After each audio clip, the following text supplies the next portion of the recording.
You are a prophet. నీ ప్రవచనం కోసం ప్రజలు వెయిట్ చేస్తుంటే నువ్వు పలికింది జరిగించుదామని దేవుడు నీ నోట తన మాటలు ఉంచితే నువ్వెందుకు ఓడిపోతున్నావు? నువ్వెందుకు జారిపోతున్నావు? నువ్వెందుకు భయపడిపోతున్నావు? నువ్వెందుకు డాక్టర్ మాటలు నమ్మేస్తున్నావు? నువ్వెందుకు మనుషుల మాటలు నమ్ముతున్నావు? ఎవడో ఏదో చెబితే నమ్మద్దు. డాక్టర్ అలాగే చెప్తాడు, పక్కింటోళ్ళు అలాగే చెప్తారు, ఫ్రెండ్స్ అలాగే చెప్తారు, నీ ఇరుగు అలాగే చెప్తారు. నీకున్న పరిస్థితులు నీ ముందుకు వచ్చి నిలబడి నువ్వింతే, నీ బతికింతే అంటే వద్దు, నీ బతికింత కాదు అని చెప్పు. పరిస్థితులన్నీ నీకు రౌండ్ అయిపోతాయి. రౌండ్ అయిపోయి ఏం చేయాలి?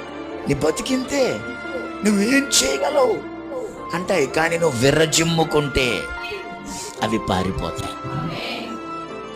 నువ్వు విర్రజిమ్ముకోవాలి, డేలా పడిపోకూడదు నువ్వు. హల్లెలూయా.